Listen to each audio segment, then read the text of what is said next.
Hi hello నమస్తే. Actor శివాజీకి సంబంధించిన comments మీద ఆ తర్వాత ఒక ముగ్గురు వ్యక్తుల యొక్క కామెంట్స్ మీద చర్చలు జరిగాయి. ఒకటి ప్రకాష్ రాజ్ గారు, నాగబాబు గారు, ఇప్పుడు ప్రపంచ యాత్రికుడు నా అన్వేషణ. ఈ ప్రపంచ యాత్రికుడు నా అన్వేషణ అనే వ్యక్తి గతంలో ఒక ఆర్థిక శాస్త్రవేత్తలాగా జింబాబ్వేలో ఉండి డబ్బులు ఇదిగో చూడండి మనీ వాల్యూ ఎలా తగ్గిపోయిందో ఫ్రీ బీస్ ఇవ్వటం వల్ల, జగన్మోహన్ రెడ్డి గారు లాంటి వాళ్ళు ఫ్రీ బీస్ ఇవ్వటం వల్ల ఎలాగ తగ్గిపోయింది చూడండి అని అతను అక్కడ నుండి పోస్ట్ చేశాడని అతను ఒక పెద్ద ఆర్థికవేత్తగా శాస్త్రవేత్తగా మీరు అతన్ని వాడి ఎన్నికల ముందు విపరీతంగా ట్రోలింగ్ చేసి ఎవరైతే అతని వీడియోని వాడుకున్నారో వాళ్ళే ఇప్పుడు అతని మీద దుయ్యపడుతున్నారు. ఎందుకు? అతను శివాజీకి సంబంధించి కామెంట్లు చేశాడని. అంటే ఆర్థికవేత్తగా మాట్లాడినప్పుడు అతన్ని యాక్సెప్ట్ చేశారు, కానీ ఫిలాసఫర్గా మాట్లాడితే అంటే ఒక ఫెమినిస్ట్గా మాట్లాడితే అతనికి ప్రాబ్లం అయింది. అతనితో ఇప్పుడు వీళ్ళకి ప్రాబ్లం వచ్చింది. అతను ఇప్పుడు ఫెమినిస్ట్ అయ్యాడు. సడన్గా ఆ రోజు డబ్బులు కాపాడటానికి మాట్లాడాడు. రాష్ట్రం ఆర్థిక వ్యవస్థని అతను హీరో అయ్యాడు. ఇప్పుడు మహిళలను కాపాడటానికి ఫెమినిస్ట్గా మాట్లాడితే అతని మీద ఇప్పుడు వీళ్ళకి కోపం వచ్చింది. ఫస్ట్ ఆఫ్ ఆల్ అతను మాట్లాడిన భాష ఏదైతే ఉందో, ఎవరు మాట్లాడినా శివాజీ కానీ ఎవరెవరు యూట్యూబ్లో మాట్లాడేటువంటి భాషలు ఏవైతే ఉన్నాయో ఆ భాషలని నేను తీవ్రంగా ఖండిస్తాను. 100% ఎవరైనా సరే భాష మాట్లాడేటువంటి భాష, నేను జనరల్గా ఒక వ్యక్తిని కొడకాని తిట్టడంగా నేను బూతుగానే భావిస్తాను. రఘురామకృష్ణరాజు గారు లాంటి ఎంపీలే సోషల్ మీడియాలోకి వచ్చి కొడకాని తిడుతుంటారు చాలామందిని. ఎమ్మెల్యేలు ఎంపీలే కొడకాని తిడుతుంటారు. ఎవరో ఒక అతను చెత్తనా కొడక అన్నాడు. ఈయన రఘురామకృష్ణరాజు గారు ఇప్పుడు మరి రీసెంట్గా కూడా మాట్లాడితే కొడక అని పదం వాడారు. ఇప్పుడు ఇతను ఎక్కడో కూర్చొని బూతులు మాట్లాడు. వీళ్ళకి పెద్ద తేడా లేదని నేను నా దృష్టిలో వీళ్ళందరూ ఒకటే. ఎవరైతే బూతులు మాట్లాడతారో వీళ్ళందరూ కూడా ఒకటే. అది తప్పు అయితే తప్పు, ఒప్పు అయితే ఒప్పు. ఓకే, అదే నేను ఇప్పుడు రఘురామకృష్ణరాజు గారు కొడక అన్నారు. ఎక్కడో కూర్చున్న పంచప్రభాకర్ గారు కూడా కొడక అన్నారనుకోండి, ఆయనకి ఈయనకి తేడలేదు నేను అంటున్నా. ఆయన ఎందుకు తిట్టడం, ఈయన ఎందుకు మెచ్చుకోవటం, ఆయన ఎందుకు తిట్టడం, ఇద్దరు ఒకటే కదా నేను అంటున్నా. ఓకే, నేనేమంటానంటే భాష అనేది వాళ్ళ ఇష్టము, వాళ్ళ యొక్క విజ్ఞత వాడుకొని వాళ్ళు మాట్లాడతారు. అది తప్పు అయితే తప్పు, ఒప్పు అయితే ఒప్పు, అది వాళ్ళకి వదిలేయాలి. నేనేమన్నానంటే భాష జోలికి నేను వెళ్తలేదు, కానీ వాళ్ళు చెప్పిన యొక్క వర్షను, వాళ్ళు చెప్పినటువంటి విధానము, వాళ్ళు మాట్లాడినటువంటి కంటెంట్ గురించి మాత్రమే నేను మాట్లాడుతున్నా. ఇప్పుడు ఇతను ఏమన్నాడంటే, నా అన్వేషణ అనే వ్యక్తి ఏమన్నాడంటే, అదే ఇంకోసారి చెప్తున్నా, అది భాష నేను ఖండిస్తున్నాను. అతను చాలా డిఫరెంట్గా మాట్లాడాడు, బూతులు తిడుతూ మాట్లాడాడు. అది నేను 100% ఖండిస్తున్నాను. బట్ అతను కంటెంట్ గురించి మాట్లాడుతున్నా. ఈయన 2 విషయాలు మాట్లాడాడు అతను. ఒకటి శివాజీ గురించి ఆడవాళ్ళ గురించి మాట్లాడినటువంటి మాటలు. రెండోది గరికపాటి గారి యొక్క ఒక 2 పాయింట్లు తీసుకొని అతను యాక్చువల్గా మాట్లాడాడండి. అతను ఏమంటే ఏంటంటే అసలు యాక్చువల్గా అతను నా అన్వేషణ అనే అతని యొక్క మెయిన్ ఉద్దేశం ఏంటంటే, ఉమెన్స్ యొక్క బిహేవియర్ని కంట్రోల్ చేయడానికి మీరెవరు అనేది అతని వర్షన్. అది అలా ఏ విధంగా చెప్పనండి, అని తిడతా చెప్పనండి, మామూలుగా చెప్పనండి. అతని వర్షన్ ఏంటి, ఉమెన్ని కంట్రోల్ చేయడానికి మీరెవరు, ఆమె ఇష్టం కదా అని అతను మాట్లాడటానికి ట్రై చేశాడు. గరికపాటి గారి విషయం ఎందుకు తీసుకొచ్చాడంటే, అతను సీతాదేవిని ఉమెన్ని కంట్రోల్ చేయడానికి వాడుతున్నారు, అది కరెక్ట్ కాదు కదా అని చెప్పేసి గరికపాటి గారి యొక్క విషయం కూడా ఒక అతను మాట్లాడినట్టు ఉన్నాడు. ఓకే, నేనేమంటానంటే అన్వేష్ అయినా, ఏమంటారు నాగబాబు గారైనా, ప్రకాష్ రాజ్ గారైనా, వీళ్ళు ఏ విధంగా చెప్పనండి, ఏ మాటలన్నా చెప్పనివ్వండి, వాళ్ళు అల్టిమేట్గా చెప్పేది ఒకటే, హిపోక్రసీ ఎందుకు ఆడవాళ్ళని మాత్రం మీరు కంట్రోల్ చేసి మగవాళ్ళని వదిలేస్తున్నారు అనేది సింగిల్ పాయింట్. నేను గతంలో కూడా ఒక వీడియో పెట్టాను, నేను ఇది కూడా మాట్లాడాను. నేను ఆ రోజు మహిళల గురించి మాట్లాడాను. మేబీ క్రిస్టియన్స్ కూడా నచ్చకపోవచ్చు నా వీడియో, నేను మాట్లాడితే క్రిస్టియన్స్కి నచ్చకపోవచ్చు. ఎందుకంటే మన ఆంధ్రప్రదేశ్, ముఖ్యంగా ఆంధ్రప్రదేశ్ కాంటెక్స్లో, తెలుగు కాంటెక్స్లో మరి చర్చిలు, పాస్టర్లు, క్రిస్టియన్స్ చాలా నారో మైండెడ్గా ఉంటారు. నారో మైండెడ్గా అంటే మరి ఆడపిల్లలు జీన్స్ ప్యాంట్లు వేసుకొని ఒప్పుకోరు, ఓకే. క్రిస్టియన్ చర్చెస్లో పాపం పాపం అంటుంటారు, ఓకే. చర్చిల్లో అమ్మాయి కొద్దిగా కొంచెం మోడర్న్గా కనిపించిన ఒప్పుకోరు, పాపం అని చెప్తారు. సో ఇదంతా సో క్రిస్టియన్స్ కూడా నచ్చకపోవచ్చు నేను చెప్పేది. బట్ నేను అల్టిమేట్గా ఏమంటానంటే, డ్రెస్సింగ్ అనేది వాళ్ళ ఇష్టము. డ్రెస్సింగ్ అనేది మగవాళ్ళ యొక్క చూపులను బట్టే ఉంటుంది, ఆడవాళ్ళని బట్టి ఏముండదు. ఎందుకంటే ఇప్పుడు అమెరికా లాంటి దేశాల్లో ఆడవాళ్ళు వాళ్ళ యొక్క వెదర్ని బట్టి, కండిషన్స్ని బట్టి వాళ్ళు జస్ట్ బ్రా వేసుకొని బీచ్లో పడుకుంటారు. వాళ్ళు ట్యానింగ్ అంటారు దాన్ని. వాళ్ళు ఎందుకు పడుకున్నారంటే ట్యానింగ్ చేస్తున్నామంటున్నారు. ట్యానింగ్ అంటే ఆ ఒక్కకి తడుకోలేక వాళ్ళు మొత్తం బట్టలన్నీ ఉప్పదీసి జస్ట్ చెడ్డీ బ్రా వేసుకొని బీచ్లో పడుకుంటారు ఆడవాళ్ళు. ఎవడు పని వాడు చేసుకుంటాడు, ఓకే. ఇప్పుడు అలాగే ఇక్కడ అలాగ మన ఆంధ్రప్రదేశ్లో ఒక అమ్మాయి కనిపించిందంటే ఇక చూడు, ఇంకా రచ్చరచ్చ చేసేస్తారు అమ్మాయిని, ఓకే. సార్ మన కల్చర్ అది కాదు అంటున్నారు. నేనేమన్నా అంటే కల్చర్ విషయం కాదు, కంఫర్ట్ గురించి మాట్లాడుతున్నాము. ఎవరి ప్రాబ్లమ్స్ వాళ్ళకు ఉంటాయి, వాళ్ళ ప్రాబ్లమ్స్ని బట్టి వాళ్ళ కంఫర్ట్ని బట్టి ఎలాంటి డ్రెస్సులు వేసుకోవాలనేది ఆడవాళ్ళు నిర్ణయించుకుంటారు. మీరు వాళ్ళని కంట్రోల్ చేయాల్సినటువంటి బాధ్యత మగవాళ్ళకి లేదు. ఆడవాళ్ళని కంట్రోల్ చేయాల్సిన బాధ్యత మగవాళ్ళది కాదు అంటున్నా.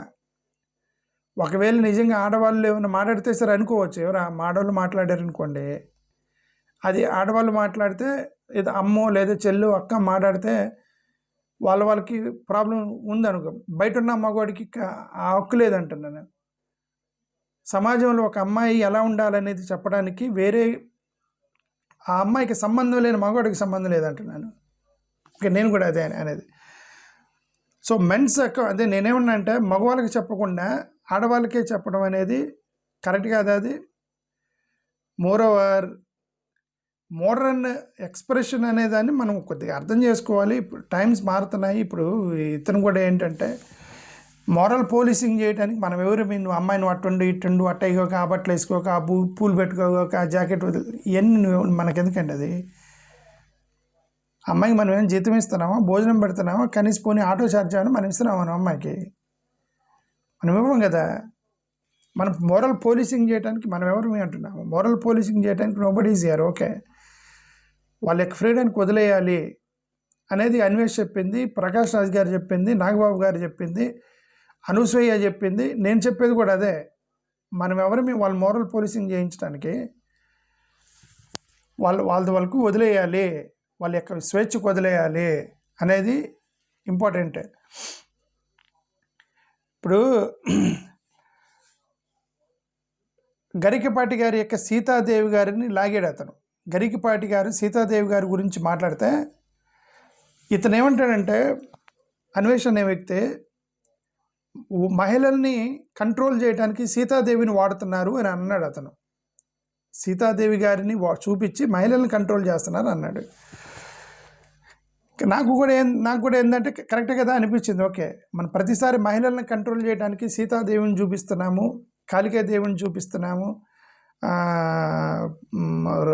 చాలామందిని, రుక్మిణి, ఇట్లాంటి వాళ్ళని, హిందూ దేవతలు ఎవరెవరైతే ఉన్నారో వాళ్ళందరినీ చూపిస్తున్నారు. ఓకే, చూపించి ఇదిగో మనం ఇట్లా ఉండాలంటున్నారు తప్ప హిందూ మగదేవుళ్ళని చూపించి మగవాళ్ళని కంట్రోల్ చేయట్లేదు. ఆడదేవతలను చూపించి ఆడవాళ్ళని కంట్రోల్ చేస్తున్నారు. సీతా గారిని చూపించి ఆడవాళ్ళని కంట్రోల్ చేస్తున్నారు తప్ప రాముడిని చూపించి మగవాళ్ళని ఎందుకు కంట్రోల్ చేయట్లేదు అనేది ఇక్కడ పాయింట్ 1. ఓకే, మగవాళ్ళు కూడా జిమ్ అని చెప్పి షర్ట్ ఉప్పేసి సినిమాల్లో డ్యాన్సులు వేసేటప్పుడు 6 pack, 7 pack, 10 pack, 20 pack, 30 pack అని చెప్పేసి మొత్తం బాడీ మొత్తం చూపిస్తారు మగవాళ్ళు. రాముడు చూపించలేదు కదా 6 ప్యాక్, రాముడు చూపించాడు లేరు కదా. మరి సినిమాల్లో మగవాడికి ఎందుకు చూపిస్తున్నారు 6 ప్యాక్? సీతను చూపించి ఆడవాళ్ళని కంట్రోల్ చేస్తున్నారు, రాముడిని చూపించి మగవాళ్ళని ఎందుకు కంట్రోల్ చేయలేదు అనేది ఇప్పుడు అన్వేష్ చెప్పింది కూడా అదే కదా. నేను చెప్తుంది అదే కదా. మనం కేవలం దేవతలను చూపించి ఆడవాళ్ళని కంట్రోల్ చేస్తున్నారు, దేవుళ్ళని చూపించి మగవాళ్ళని మీరు కంట్రోల్ చేయట్లేదు. ఇది వన్ సైడెడ్ బయస్, ఇది బయస్డ్ థింకింగ్. ఇది బయస్డ్ థింకింగ్ అంటే పక్షపాతం. అది ఆడవాళ్ళ మీద, ఆడవాళ్ళకి మగవాళ్ళకి చూపించేటువంటి పక్షపాతము. ఇంకా ఆ మైండ్ సెట్లో ఉన్నారు. ఏమని? మగవాళ్ళు ఇష్టము, మగవాళ్ళు తిరగకూడదు. నేను చాలామంది అంటుంటే విన్నా, ఆ మగవాడు 100 చోట్ల తిరుగుతాడు, ఆడది అదేంటి మగవాడికి ఎందుకు, ఎవడిచ్చాడు రైట్ మగవాడు తిరగటానికి? ఆడవాళ్ళకి రైట్ లేదు. మగవాళ్ళు 100 చోట్ల తిరుగుతుంటే ఆడవాళ్ళు ఎందుకు తిరగకూడదు 100 చోట్ల? ఓకే, తిరగకూడమ్మా. తిరగటం తప్పు అన్నప్పుడు మగవాడికి తప్పే, ఆడవాళ్ళకి తప్పే. నేను తిరగమని చెప్పట్లే, మగవాళ్ళకి తప్పే, ఆడవాళ్ళకి తప్పే. మగవాళ్ళు పద్ధతిగా ఉండాలి, ఆడవాళ్ళు పద్ధతిగా ఉండాలి. మగవాళ్ళు ఎలా ఉండాలో లేదు, ఈ సమాజం అలా లేదురా అంటే వాళ్ళకి వీళ్ళకి ఇద్దరికి ఫ్రీడమ్ ఒకటే అని చెప్తున్నా. You cannot control women giving freedom to men. 1947లో మనకు స్వతంత్రం వచ్చింది, ఇద్దరు ఆడవాళ్ళకి మగవాళ్ళకి ఇద్దరికి వచ్చింది కదా స్వతంత్రం. ఆడవాళ్ళకి మగవాళ్ళకి మాత్రమే స్వతంత్రం వచ్చిందా? బ్రిటిష్ వాళ్ళ దగ్గర నుంచి మనకి ఇద్దరికి వచ్చింది కదా. వీళ్ళు కూడా ఫ్రీడమ్ ఇచ్చేయాలి వాళ్ళకు కూడా అనేది యూ షుడ్ అండర్స్టాండ్. ఓకే, అదే పర్సనల్ ఫ్రీడమ్ని ట్రెడిషన్ అడ్డం పెట్టకూడదు. పర్సనల్ ఫ్రీడమ్కి ట్రెడిషన్ అనేది ట్రెడిషన్లో ఉండాలా లేదని వాళ్ళకి వదిలేయాలి. మీరు బలవంతంగా ట్రెడిషన్లో కూర్చోబెట్టకూడదు. ఒక ఫ్యామిలీకి ఒక ట్రెడిషన్ ఉంది, బలవంతంగా తీసుకొచ్చే ట్రెడిషన్లో కూర్చోబెట్టకూడదు. ఎవరో మా ఫ్యామిలీలో మా తాతలు ముత్తాతలు వాళ్ళు ఏదో ఒక ట్రెడిషన్ పెట్టారనుకోండి, ఇదిగో బాయ్ ఇలా ఉండాలి రా బాయ్ మన కుటుంబ పద్ధతి ఇది అని. ఎవడో 4th జనరేషన్ 5th జనరేషన్ మనవడు ఏంది నాన్న ఏది ఎప్పుడు ట్రెడిషన్ నాకెందుకు, నేను అమెరికా వెళ్ళి చదువుకొని వచ్చాను, ఇంగ్లాండ్లోకి వెళ్ళి చదువుకొని వచ్చాను, నాకేమి ఎందుకు ఈ ట్రెడిషన్ ఏంటి, పిల్లి ఎదురొస్తే పోకూడదు అంటావు, నాకు అర్జెంట్గా నేను డాక్టర్ని, నేను అర్జెంట్గా వెళ్ళి పేషెంట్ని కాపాడాలి, నువ్వు పిల్లి ఎదురిస్తే పోవద్దు అంటావు అని చెప్పేసి వాడికి నచ్చలేదు అనుకోండి, అది అతని ఫ్రీడమ్కి వదిలేయాలి. నువ్వు బలవంతంగా కూర్చోబెట్టకూడదు అంటున్నావు అంతే. ఎప్పుడో గతంలో బామర్దులు పెళ్ళిళ్ళప్పుడు బావ కాళ్ళు కడగాలనే సిస్టమ్ ఉంది. వాళ్ళ ఇష్టం కడిగే వాళ్ళు కడుగుతున్నారు. బావ కాళ్ళు కడగటం, దేవుడి కాళ్ళు కడగటం అని నమ్మే వాళ్ళు నమ్ముతున్నారు, వాళ్ళు కడుక్కుంటున్నారు. ఎవరికో అనిపించింది అనుకోండి, నేను కాళ్ళు ఎందుకు కడగాలి బావది, నేను ఎందుకు కడగాలి, నేను మగవాడిని ఆనే మగవాడే, మా అక్కని పెళ్లి చేసుకుంటే వాళ్ళిద్దరు కలిసి ఉంటారు, నేను ఎందుకు కడగాలి, మధ్యలో బామర్దిని ఎందుకు హ్యూమిలేట్ చేయటం, మీరు కాళ్ళు కడగమని చెప్పి బామర్దికి అనిపించింది అనుకోండి, మా అక్కని బావ వాళ్ళిద్దరు మీ ఇద్దరు పెళ్లి చేసుకుంటారు, నన్ను ఎందుకు కాళ్ళు కడగమన్నారు అనిపించింది బావని. ఆ ఫ్రీడమ్ ఆలోచించిన రోజు నువ్వు బామర్దిని నువ్వు ఫ్యామిలీ ట్రెడిషన్ తోటి నువ్వు వాడిని బలవంతం చేయకూడదు కదా. ఇది నేను చెప్పేది. ఓకే, సో ఇవన్నీ నేనేమన్నానంటే మీరు ట్రెడిషన్స్ పేరుతోటి యొక్క స్వేచ్ఛని నొక్కేస్తున్నారు అనేది, ముఖ్యంగా ఆడవాళ్ళని నొక్కుతున్నారు, మగవాళ్ళని వదిలేసి ఆడవాళ్ళనే నొక్కుతున్నారు అనేది నేను గతంలో కూడా చెప్పింది. అందుకే నాగబాబు గారు, ఇప్పుడు నాగబాబు గారిని ఒక విషయంలో నేను వ్యతిరేకించాను. ఎక్కడ అతను మా గాడ్సేని సపోర్ట్ చేసి మహాత్మా గాంధీకి వ్యతిరేకంగా పోస్ట్ చేసినప్పుడు నేను నాగబాబుని వ్యతిరేకించాను. ఈ విషయంలో నేను సపోర్ట్ చేస్తున్నాను నాగబాబుని. ఎందుకు, అతను చెప్పింది కరెక్ట్, అది ఆడవాళ్ళ ఇష్టం, అది మీరెవరు మోరల్ పోలీసింగ్ చేయడానికి మీరెవరు, అమ్మాయిల ఇష్టం అని చెప్పేసి అతను అన్నాడు. అతను ఓకే, అమ్మాయిలు వాళ్ళ ఇష్టం, ఆడవాళ్ళకి కంట్రోల్ చేయడానికి మోరల్ పోలీసింగ్ చేయడానికి మనం ఎవరమే, వాళ్ళు ఎలా ఉండాలి అది వాళ్ళ ఇష్టం కదా. ఓకే, ప్రకాష్ రాజ్ చెప్పింది కూడా అదే, ప్రకాష్ రాజ్ గారు చెప్పింది కూడా అది, మీరు అనవసరంగా మీరు రబ్బిష్ చేస్తున్నారు, అతను రబ్బిష్ మాట్లాడాడు శివాజీ అని చెప్పి అన్నాడు. సో వీళ్ళందరూ చెప్పింది కూడా ఒకటే అనేది ఏంటంటే, మోరల్ పోలీసింగ్ అనేది ఆడవాళ్ళకి మాత్రమే చేయగాకండి, చేస్తే ఇద్దరికి చేయండి. కంట్రోల్ అనేది ఆడవాళ్ళని మాత్రమే చేయగాకండి, చేస్తే ఇద్దరిని చేయండి. దేవతలను చూపించి ఆడవాళ్ళని మాత్రమే కంట్రోల్ చేయకండి, దేవుళ్ళని చూపించి మగవాళ్ళని కూడా కంట్రోల్ చేయండి. ఓకే, సీతాదేవి గారు లక్షణంగా ఉండండి అని మీరు అంటున్నారు తప్ప, సీతాదేవి గారిలో ఉన్న మంచి లక్షణం తీసుకోవచ్చు కదా. సీతాదేవి గారిలో ఉన్నటువంటి ఇండిపెండెన్సీ, ధైర్యం, పట్టుదల వాటిని చూపించాలి. ఆమె డ్రెస్ వైపు మనం ఎందుకు చూడాలి? క్రిస్టియన్స్లో చాలామంది యేసుక్రీస్తుని చూసి యేసుక్రీస్తులాగా ఉండంటారు అని చెప్పి క్రిస్టియన్స్ అంటే అందరూ గడ్డాలు పెంచుకొని, యేసుక్రీస్తు ఎలా ఉండేవాడు, గడ్డాలు పెంచుకొని ఒక పెద్ద అంగీ వేసుకొని తిరిగేవాడు యేసుక్రీస్తు. ఇప్పుడు క్రిస్టియన్స్ మొత్తం కూడా యేసుక్రీస్తుని ఫాలో అవ్వాలంటే ఈ టీ షర్ట్లు ఏమంటారు, టై, సూటు, ఫుల్గా నీట్ షేవ్ చేసుకొని క్రిస్టియన్స్ అందరు చర్చిలకి ఎందుకు పోతున్నారు, యేసుక్రీస్తులా గడ్డాలు పెంచుకొని ఎందుకు పోలేదు? ఆ టైంలో వాళ్ళ యొక్క డ్రెస్ కూడా అలా ఉండొచ్చు. బట్ ఇప్పుడు ఇట్స్ అ మోడర్న్ వరల్డ్లో యేసుక్రీస్తులా గడ్డలు పెంచుకొని వెళ్ళాల్సిన అవసరం లేదు కదా. ఓకే, సరే. ఇప్పుడు అలాగే అదే నేనేమన్నానంటే, అలాగే అప్పుడు సీతాదేవి గారు లక్షణంగా మొత్తం చీర మొత్తం కట్టుకొని ఉండొచ్చేమో. ఇప్పుడున్నటువంటి సీతాదేవులు ఎవరైతే ఉన్నారో వీళ్ళు ఏమంటారు, వాళ్ళ యొక్క జీవితంతో కొట్లాడుతున్నారు. అప్పుడున్న సీతాదేవి గారు సాఫ్ట్వేర్ ఇంజనీర్ కాకపోవచ్చు. అప్పుడున్నటువంటి సీతాదేవి గారు కాలేజీలకి బస్సుల్లో, ఆర్టీసీ బస్సుల్లో ట్రావెల్ చేసి వెళ్ళుండకపోవచ్చు కదా. ఇప్పుడున్న సీతాదేవులు వెళ్తున్నారు కదా. అప్పుడున్న సీతాదేవి లాగా బట్టలు వేసుకొని ఉండండి అంటే ఇప్పుడున్న వాళ్ళు వీళ్ళు పరిగెత్తాలి, ఆఫీసులకు వెళ్ళాలి. ఏమంటారు, మెట్రో సిటీస్లో చాలా ఏమంటారు రష్గా ఉంటాయి ఆర్టీసీ సిటీ బస్సులు మొత్తం కూడా. చీరలు కొట్టుకుని ఏలబడలేరు ఇవన్నీ. కాబట్టి జీన్స్ ప్యాంట్లో వేసుకొని టక్టక్క వెళ్ళిపోతుంటారండి. కాబట్టి మహిళల్ని కంట్రోల్ చేయడానికి మనం ఎవరు అని అన్నారు కదా. నేను కూడా అదే, మహిళల్ని కంట్రోల్ చేయడానికి మనకి ఎందుకు అంటున్నా. ఫైన్ అల్టిమేట్గా నేను చెప్పేది కూడా అదే. ఆ అమ్మాయి కంఫర్టబుల్ని బట్టి leave it to her how she want to be. She want to cover her body, it's up to her. She want to show her body, it's up to her. ఆ అమ్మాయికి ఇంట్రెస్ట్ ఉందని చూపించాలని అన్నప్పుడు నువ్వు చూడగాక మానేద్ది. నాకు ఇది ఎలానే ఉంది కంఫర్టబుల్గా, నువ్వు చూడగాక మానేద్ది. ఏం చేస్తారు అప్పుడు మీరు? ఓకే, చూపిస్తూ చూడరా అని అంటే చూస్తే మరి నీ తప్ప అది. నువ్వు చూడు, నన్ను కదిలించినంత వరకు, నా బాడీ నన్ను కదిలించినంత వరకు, నన్ను ఇబ్బంది పెట్టినంత వరకు నువ్వు చూస్తే నాకేంటి, అమ్మాయి జీవితం జీవిస్తూ ఉండేది. ఓకే, సరే. ఎనివే, ఫండమెంటల్గా ఏంటంటే అది మేము చెప్పేది ఏంటంటే, women also have right of clothing. Let us not judge their based on their clothing. Moral policing చేయడానికి మనకి అదేం లేదు. గరికపాటి రిఫరెన్స్ తీసుకున్నాడు అతని పేరు అదే సీతాదేవి గారికి సంబంధించింది. అది మనం ఇద్దరిని మగవాళ్ళను కూడా కంపేర్ చేయాలనేది అల్టిమేట్గా. మెన్స్ అకౌంటబిలిటీ కూడా అడగండి. ప్రతిసారి ప్రతిసారి ఆడవాళ్ళని ఇప్పితే చూపిస్తే చూడరా అంటే ఇదేందో అంటే మగవాళ్ళకి ఫండమెంటల్ రైట్ ఉన్నాయి, ఆడపిల్లకి లేవన్నట్టుగా ఏంటి అదంతా. ఓకే, చాలామంది ఇప్పుడు ఫ్రెండ్స్ కూడా వెళ్ళలేదు, మగవాళ్ళు కూర్చొని అది అమ్మాయి చూపిస్తే చూడరా.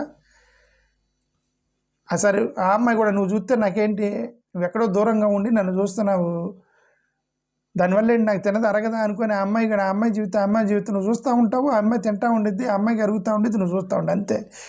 నీ జీవితం వేస్ట్ అయిపోయింది కాక ఆ అమ్మాయిని టచ్ కూడా చేయలేవు. ఎవడు తప్పు? ఆ మగపిల్లల దగ్గర తప్పు. ఓకే,